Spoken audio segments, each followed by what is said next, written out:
حضرت ابو مالک اشعری رضی اللہ تعالیٰ عنہ کے راوی ہیں، فرماتے ہیں رسول اکرم صلی اللہ علیہ وسلم نے ایک دن خطاب کیا تو یوں فرمایا، یا ایھا الناس اسمعوا واعقلوا واعلموا، اے لوگو غور سے سنو، سمجھو اور جانو، ان للہ عبادا لیسوا بانبیاء ولا شہداء، کچھ لوگ اللہ کے ایسے بھی ہیں جو نہ وہ نبی ہیں نہ وہ شہید ہیں، یغبطہم النبیون والشہداء علی منازلہم وقربہم من اللہ، لیکن نبی بھی نہیں شہید بھی نہیں، پر شہداء اور انبیاء ان کا قرب خدا دیکھ کر، ان کی منازل و مرتبے دیکھ کر رشک کریں گے۔ جب یہ بات سرکار دو علیہ وسلم نے فرمائی تو ایک مدینے کے دیہات سے دیہاتی آدمی، سادہ سا آدمی بیٹھا تھا، اس نے ہاتھ کھڑا کیا، ہاتھ اٹھا کے سرکار کی طرف اشارہ کیا۔ ممبر مجمع میں اگر کوئی آدمی ایک انوکھا انداز اپنائے یا اشارہ کرے تو صاف ظاہر توجہ اس کی طرف ہو جاتی ہے۔ تو وہ شخص دیہاتی تھا، آداب بارگاہ نبوت کا پتہ نہ تھا، سادہ لو آدمی تھا، اس نے ہاتھ اٹھا کے سرکار کی طرف اشارہ کیا تو سرکار اس کی طرف متوجہ ہوئے تو اس نے عرض کی، یا رسول اللہ صلی اللہ علیہ وسلم، وہ نبی بھی نہیں ہوں گے شہید بھی نہیں ہوں گے، بلکہ خود ان کا مرتبہ، ان کی منزل، ان کی قربت خدا دیکھ کر نبی بھی رشک کریں گے، شہید بھی رشک کریں گے، یا رسول اللہ ان کی کچھ صفات ہی بتا دیں، ان کی کچھ علامات بتا دیں، ان کا کچھ تعارف ہی کرا دیں، تاکہ کم از کم ہم اس معاشرے میں ان کو پہچان تو سکیں نا، ہمیں سمجھ تو آئے نا وہ ایسے خوش بخت لوگ کون ہیں۔ تو رسول اکرم صلی اللہ علیہ وسلم نے جواب دیا، بلکہ جواب سے پہلے فسر وجہ النبی صلی اللہ علیہ وسلم بسؤال الاعرابی، اس دیہاتی سادے لو آدمی کے سوال پہ سرکار مسکرا پڑے، خوش ہوئے کہ تو نے کتنا بڑا سوال کر دیا، تاکہ لوگوں کے لیے وضاحت ہو جائے گی، دیکھنے میں تو سادہ ہے پر سوال تیرا بڑا اچھا ہے۔ تو سرکار نے اب جواب دیا، سرکار فرمایا، ہم ناس من افناء الناس، وہ مختلف علاقوں کے لوگ ہوں گے، مختلف سمتوں کے لوگ ہوں گے، نواز القبائل، مختلف قبیلوں، خاندانوں اور برادریوں کے لوگ ہوں گے، لم تصل بینہم ارحام متقاربہ، اور وہ کہ آپس میں قریبی رشتہ دار بھی نہیں ہوں۔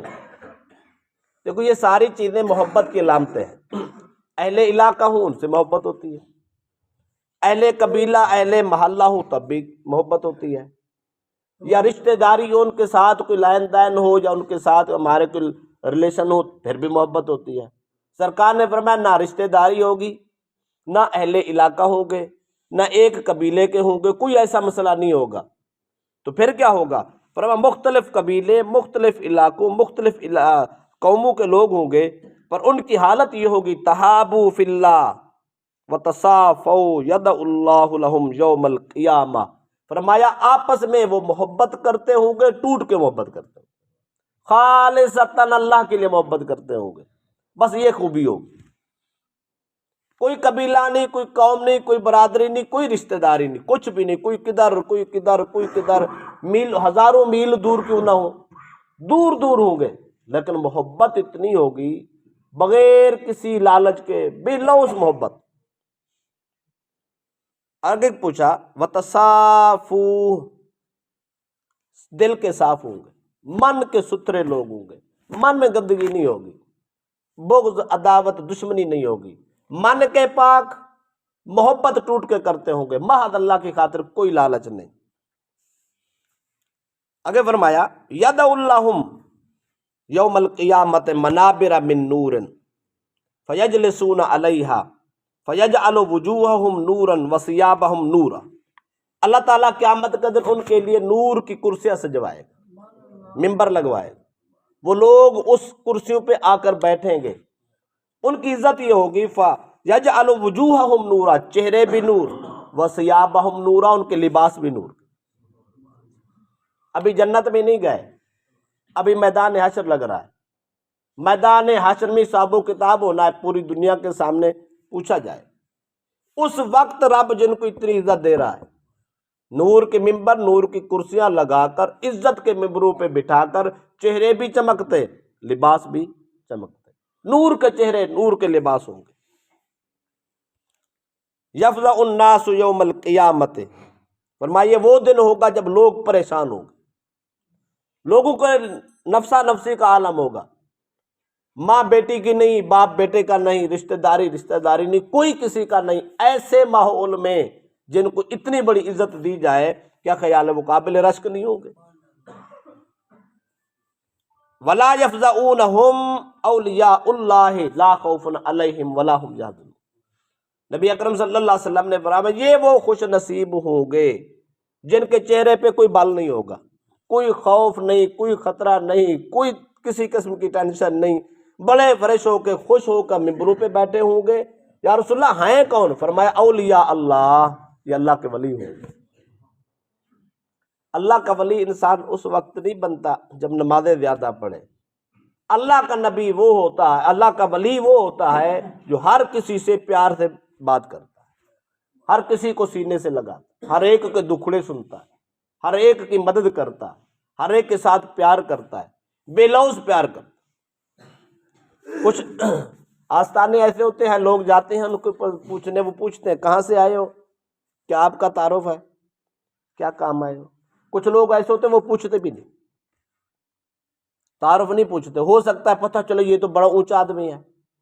تو صاحب ظاہر انسان کا ذہن چلا جاتا ہے، مالدار ہے، امیر ہے، کبیر ہے، وزیر ہے، کوئی ایسا آدمی ہے تو انسان کا ذہن ادھر میل ہو جاتا ہے، کوئی لالچ ذہن میں آ سکتے ہیں، کوئی کچھ ایسے لوگ بھی موجود ہیں نہیں پوچھتے کون آیا ہے، سائل بن کے آیا ہے، اس کا سوال سننا ہے، جتنا ممکن ہے اس کا پورا کر دیں۔ آئے سینے سے لگایا، پیار کیا، الفت کی، اس کے حال وال دکھ درد سنے، رخصت کر دی، لنگر کھلایا، خدمت کی، جو ہو سکا کیا، جو بھی اللہ کا اثر۔ نہیں پوچھا کدھر سے آئے ہو، کیوں آئے ہو، نہیں، ان کو پہلے پتا ہوتا ہے آئے کیوں ہے، جس نے بھیجا ہوتا ہے اس نے بتایا ہوتا ہے۔ ایسے اہل لوگ تو کیا خیال ہے جب پوچھا ہی نہیں ہے، نہ قبیلے کا، نہ علاقے کا، نہ کاروبار کا، کچھ بھی نہیں پوچھا، تو لالچ کیا ہو سکتا ہے؟ کوئی لالچ نہیں ہو سکتا۔ تو پھر کیا ہوتا ہے؟ پھر بھی سینے سے لگایا جا رہا ہے، پھر بھی پاس بٹھایا جا رہا ہے، پھر بھی لنگر کھلایا جا رہا ہے، پھر بھی ان سے حال احوال پوچھے جا رہے ہیں اور ان کے دکھ سنے جا رہے ہیں، پھر جاتے جاتے ان کا مداوع بھی کیا جا رہا ہے۔ تو اس کا مطلب کیا ہے؟ یہ بے لوث خدمت، مخلوق خدا کی بے لوث خدمت کا نام ولایت ہے۔ ولی کے سر پہ سینگ نہیں اگتے، ولی کے لیے کوئی ایسی علامات کو ظاہر کرنا لازمی نہیں ہے، کوئی جو دیکھے تو وہ حیران اور پریشان ہو جائے یہ تو کوئی اور چیز ہے، یہ اور مخلوق ہے، نہیں، دیکھنے میں وہ سادہ سا آدمی ہوگا، سوکھی روٹی کھاتا نظر آئے گا، عام سادہ سے لباس پہنے گا، عوام کے ساتھ جدھر دل کرے بیٹھ جائے گا، بیٹھ کے ان کے ساتھ حال وال بانٹ رہا ہے۔ حالت اس کی یہ ہے، کوئی خوف نہیں، کوئی خطرہ نہیں، کوئی دشمنی نہیں، کوئی عداوت نہیں۔ ایسے بھی تو ہم روزانہ دیکھتے ہیں نا کہ 5 گار ان کے ساتھ ہیں، وہ پھر رہے ہیں، جان کے لالے پڑے، پریشان ہے، عجیب و غریب حالت ہے، سکون نہ رات کو نہ دن کو۔ میں حاجی والا سے پرسوں گزر رہا تھا، 5 گارڈ ایک دم باہر نکلے، ایک سائڈ پہ گاڑی آئی، تو مجھے بڑا احساس ہوا یا اللہ کتنی تنگ زندگی ہے، کتنی مشکل زندگی ہے۔ پہلے لوگوں کو باہر کھڑا کرنا پڑتا ہے، وہ دیکھو کوئی آیا تو نہیں، کوئی گیا تو نہیں، کیا حالات ہیں، کیسے واقعات ہیں، میں نکل بھی سکتا ہوں یا نہیں نکل، اپنے گھر سے نکلنا ممکن نہیں ہے، اتنی پریشانی ہے، اتنی مشکل میں لوگ پڑے، جان کا خطرہ ہے، حال سے بے حال ہیں، کھانا مشکل ہے، اپنی مرضی سے چل نہیں سکتے، اپنی زندگی مرضی سے سو نہیں سکتے، تالے لگا کے سوتے ہیں، بڑی مشکل سے تالے کھولتے ہیں، یہ بھی زندگی ہے، اور یہ بھی زندگی ہے، زمانے کا شاہکار ہے پر فرش پہ بیٹھا، اتنا بڑا اونچا مرتبہ ہے، انبیاء رشک کریں گے اور شہداء رشک کریں گے، اور رب کے ہاں، رب کے قرب میں نور کی ممبروں پہ، کرسی پہ بیٹھا ہوگا، کوئی خوف نہیں، کوئی خطر نہیں، بے لوث زندگی گزاری، بے لوث آخرت ملے گی۔ تو جن کو اللہ کے بندوں سے پیار دیکھیں، سمجھ لو یہ اللہ کے قریب ہے، جن لوگوں کے دلوں میں بغض دیکھیں، عداوت دیکھیں، دشمنی دیکھیں، جھگڑا دیکھیں، سمجھ لو یہ رب سے اتنا دور ہے۔ کیا خیال ہے؟ کوئی مشکل کام ہے؟ کوئی مشکل کام نہیں ہے، بہترین اور آسان ترین کام ہے۔ من صاف کرنا، ہر کسی کو پیار سے ملے، ہر کسی کے دل میں محبت رکھیں، بس اس کو ولایت کہتے ہیں۔ کیا خیال ہے؟ ولی ہونے کے لیے کوئی سند چاہیے؟ سند نہیں چاہیے، من ستھرا ہونا چاہیے بس۔ ہم آپس میں عداوت ختم کر دیں، دشمنی ختم کر دیں، ہم اللہ کے ولی ہیں۔ اللہ میں اپنا قرب عطا کر سکتا ہے۔ ولی بننے کے لیے کوئی خاندان کی سند کی ضرورت نہیں ہے، کوئی سید ہونا ضروری نہیں ہے، بہت بڑا اعلیٰ خاندان سے تعلق ہونا ضروری نہیں ہے، کوئی اونچی برادری سے تعلق ہونا ضروری نہیں ہے۔ ولی کے لیے کوئی ایسی شرط نہیں ہے، ولی کے لیے صرف ایک شرط ہے، جو کرے خدا کے لیے کرے، بس من ستھرا صاف ہو، عداوت نہ ہو، دشمنی نہ ہو، اس کو ولایت کہتے ہیں۔ اللہ کے نبی نے اس دیہاتی کو، سادہ لو انسان کو بتایا، فرمایا وہ ایسے لوگ ہوں گے، من کے ستھرے ہوں گے، محبت کرتے ہوں گے، مختلف قبائل کے ہوں گے، دور دراز علاقوں کے ہوں گے، پر اللہ کے لیے محبت کرتے ہوں گے۔ قیامت کے دن ساری قوم نفسا نفسی میں پھنسی ہوگی، چیخ و پکار کی آواز ہوگی، رونا دھونا ہوگا، پر ان کے چہروں پہ بالی نہیں ہوگا۔ وہ خوش باش بیٹھے ہوں گے، بڑے فریش ہوں گے، کوئی خوف نہیں، کوئی خطرہ نہیں۔ کیوں؟ برا کیا ہوتا تو خوف ہوتا، کسی کا نقصان کیا ہوتا تو خوف ہوتا، اور جب کسی کا بگاڑا ہی نہیں ہے، وہ تو حساب دینا ہی بڑا آسان ہے۔ اللہ کو پہلے پتا ہے کہ یہ اس نے کچھ کسی کا نہیں بگاڑا، اس نے تو